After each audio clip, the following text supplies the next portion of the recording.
Olá pessoal, aqui é Leonardo Montes, diretamente do campo, da região de Uberaba, Minas Gerais, trazendo mais uma reflexão, hoje dia 7 de julho do ano de 2017, e dando continuidade à nossa série sobre Umbanda e Preconceito, nós falaremos hoje sobre a Cabula.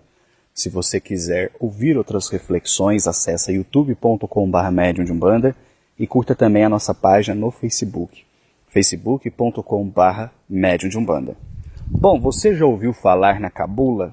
Sabe o que significa isso? Cabula é uma religião que surgiu em 1800 e bolinha e praticamente foi extinta no começo do século XX.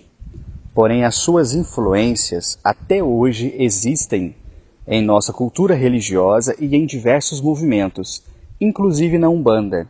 Então eu vou narrar aqui algumas coisas para vocês e vocês vão ver como tem coisas semelhantes à Umbanda, mas ao mesmo tempo como tem coisas diferentes. Lembrando que o objetivo dessa série não é trazer informações históricas, mas oferecer uma reflexão para que a gente possa entender, pelo menos em linhas gerais, a história do preconceito para com a Umbanda, ok? Então vamos lá. Por volta de 1800 e alguma coisa, provavelmente no estado do Espírito Santo, começaram a se reunir alguns negros que formaram um culto que se chamava Cabula. E segundo os pesquisadores, provavelmente é uma variação da palavra Cabala. Muito bem. E, aliás, se você quiser saber sobre isso, eu recomendo que você consulte o livro Que é Umbanda, volume 2, do Padrinho Juruá. É um livro muito rico ali em história da Umbanda e vai tratar desse assunto com muita propriedade, citando pesquisadores acadêmicos que estudaram sobre esse assunto. Então é desse livro que eu tirei a ideia dessa reflexão. Muito bem. Então esses negros se reuniam e formavam ali um culto religioso que tinha aspecto iniciático. Não é qualquer pessoa que poderia participar, e aqueles que participavam eram submetidos a uma disciplina muito rígida. Então havia inclusive castigos físicos quando alguma coisa dava errada. Era um culto mediúnico, ou seja, a mediunidade existia, as pessoas ali incorporavam os espíritos para dar consulta. O chefe da Cabula era chamado de Embanda. O trabalho da Cabula era chamado de Engira. O auxiliar do chefe era chamado de Cambone. Quando o médium ia trabalhar, ele estava de roupa branca, pés descalços. O altar era uma toalha branca sobre o chão, porque o culto era realizado geralmente nas matas, onde se colocava imagens de santos católicos. Tem alguma coisa aí de semelhante à Umbanda? Ou não? E, fazendo aqui um adendo, certa vez um preto velho me disse: a tentativa para implementação da Umbanda na Terra, do ponto de vista espiritual, já estava planejada para ocorrer desde o finalzinho da época da escravidão. Mas acabou que não deu certo. E nós vamos falar mais para frente por que não deu certo. Então, aí a gente já começa a ver alguns elementos que até hoje existem no trabalho de Umbanda, né? O médium de branco, pés descalços, o altar com imagens de santos católicos, né? A figura do Cambone, inclusive o próprio nome preservado, a gira, naquele tempo era Engira, hoje a gente fala gira, né, que é o nome da sessão. Então muitos elementos sobreviveram até o nosso dia. Mas vamos voltar aqui para a Cabula.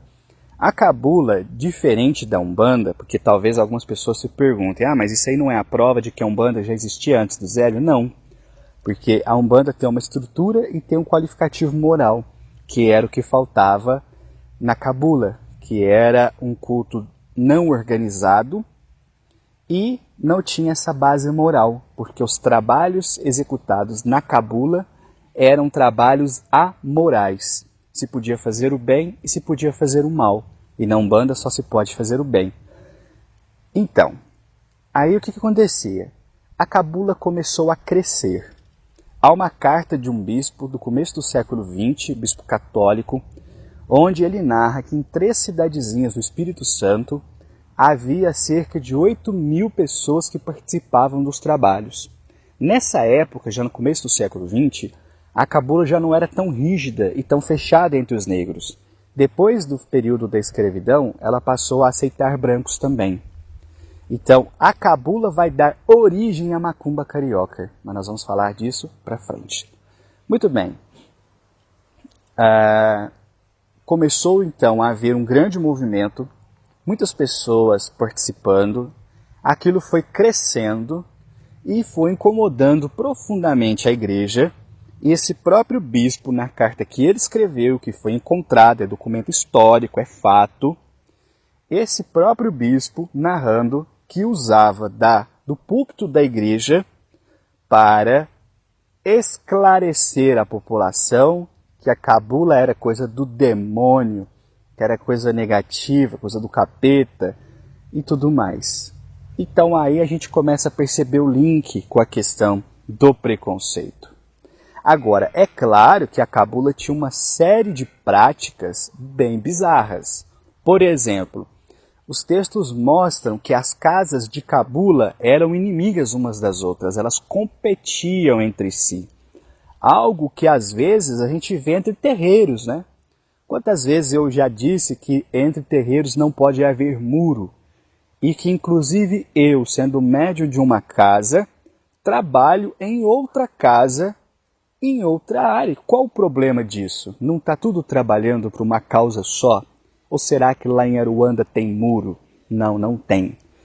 Então a gente ainda vê resquício disso hoje, né? Os terreiros competindo entre si, brigando, proibindo as pessoas de visitarem outras casas e por aí vai. Então, tudo tem uma herança, né? Olha só, às vezes as pessoas que têm esse comportamento nem sabem de onde veio isso, mas está aí a raiz. Então, as casas de cabula competiam umas com as outras, mas como eles faziam trabalhos amorais, portanto, havia ocasião em que a pessoa chegava lá para pedir a cura e um auxílio de um filho doente, e logo em seguida se pedia para matar um inimigo. Então a coisa começou a pender para o lado da maldade. Pessoal, tem uma vaca bem agitada aqui. Não sei se vocês estão ouvindo, né? Bom, então os trabalhos começaram a pender um pouco para o lado da maldade. E isso incomodou muito a população, incomodou muito a igreja. E aí aconteceu uma coisa interessante. Várias pessoas que estavam ali, recém-libertos da escravidão, começavam a pedir trabalhos negativos contra os seus senhores. Então isso começou a se espalhar.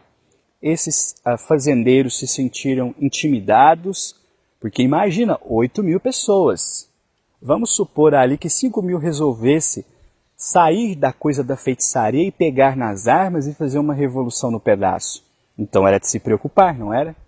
Então esses fazendeiros, com medo e recebendo altas demandas por conta de vingança, juntamente com a Igreja Católica, fizeram muita pressão para que a polícia intervisse. E aí começa uma coisa muito bizarra, que é uma sequência de chacinas de chefes de cabula. Eram chamados cabuleiros. Então, esses caras formaram uma espécie de grupo de extermínio. Se vocês forem lá no livro, vocês vão encontrar inclusive o nome dos policiais que na época participaram disso. E eles bateram nas principais cabulas para matar todo mundo que estava ali. Então, isso fez com que a cabula fosse extinta. Que eu saiba, ela ainda sobreviveu a alguns períodos, as primeiras décadas do século XX, mas hoje praticamente é extinta, né? Pelo menos o autor do livro diz que não conhece, nunca conheceu, nunca ouviu falar de alguém que praticasse cabula hoje em dia. Então, tá vendo por que não é a prova de que isso era umbanda? Porque trabalhava-se também para a maldade. algo que seria inconcebível num trabalho de Umbanda. Então veja, é possível a gente imaginar que as pessoas tivessem muito medo dos cabuleiros, porque eles tinham fama de feiticeiro, eles tinham fama de curadores, mas eles também tinham fama de quem mexia com magia negra. Então era o cara que, se quisesse no imaginário popular, com estalar de dedos, ele te matava. Então aí a gente começa a perceber, claro que não é daí que surge, mas ganha essa conotação, esse preconceito contra o feiticeiro, contra o bruxo, contra o curandeiro, aquele que mexe com essas coisas. Então as pessoas tinham medo e, obviamente, tinham razão para ter medo, já que abertamente eles faziam o mal sem medo algum, sem esconder, sem nada do tipo. Então eu trouxe essa questão da cabula, e como eu disse, quem quiser vai lá ler o livro, que vocês vão ver como é muito interessante, para que a gente possa compreender um pouquinho mais aí a questão do preconceito. Porque a Umbanda vai surgir quando a cabula já está morrendo, já está desaparecendo. Mas ela vai herdar esse olhar preconceituoso do mundo à sua volta, que aprendeu com o tempo a temer as pessoas que tinham contato com os espíritos, esses cultos africanos e brasileiros, essas invocações que aconteciam. Todo esse trabalho, isso passou a ser muito temido.